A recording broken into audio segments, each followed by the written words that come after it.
A 51, 57 nodal polarity. The 51st gate is the arousing. It's the gate of shock, and it is the ability to respond to disorder and shock through recognition and adaptation.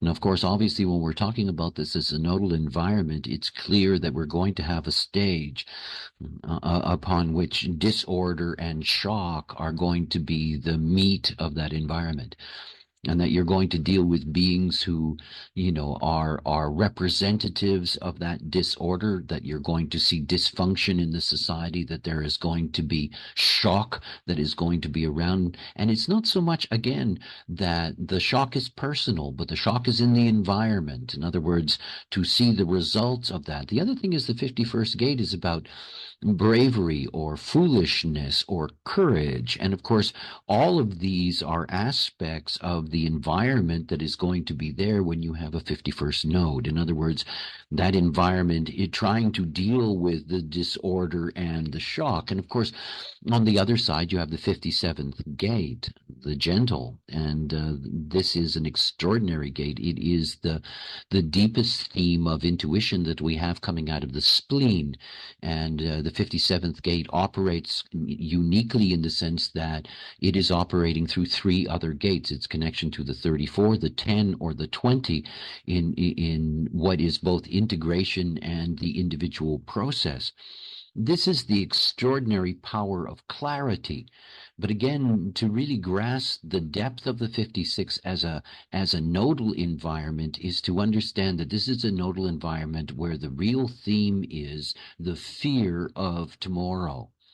And what you're looking at when you're dealing with a 51, 57 nodal environment is that you're dealing with an environment that is not stable. There is a great deal of fear. There is a great deal of fear for survival. There is a great deal of fear about what's going to happen tomorrow. And again, that means that one can end up being in an environment where those fears are all around. And of course, on the other side, you have the shock and the disorder that is also going to be there in the background. When you're looking at this from an isolated perspective, as I do here, one would think that this could be a very, very disturbing framework upon which to find one's purpose. And yet recognize clearly that the nodes that you have through the genetic continuity of your being, they're precisely the environment that's necessary. And again, when you're looking at this from the outside, one tends in the duality to pass judgment. We are always caught in measurement. We're always caught in this and that. And so we look at a configuration like this in which there is, the fear for survival and the fear for tomorrow and, the shock and disorder. And we think, oh, isn't that terrible to come in on that configuration? But this is truly a lack of awareness. In other words, that there is no way that you can pass that kind of judgment on it. And in fact, to really understand any polarity is to recognize that every polarity can be hell and every polarity can be heaven. And it's not about the polarity. It is truly about the being.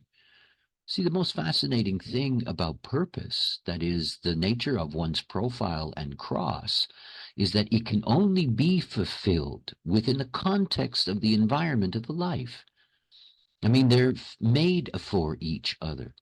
And of course, if you're operating as the not self, then you have no access to your role. You're caught in the characteristics of your body graph. And as long as you're caught in the characteristics, this kind of nodal environment can be deeply disturbing because it becomes part of the conditioning field. That one ends up being conditioned to be afraid of tomorrow, to be fearful, to be caught in a life of disorder, a life of disorder that is punctuated by shock.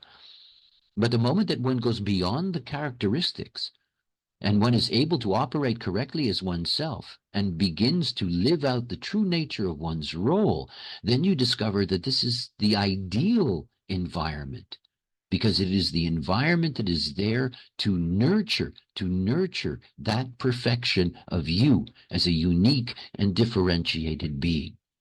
It's all about you acting correctly as yourself, based on your strategy, based on your authority. Only then can you take advantage of such a, challenging polarity.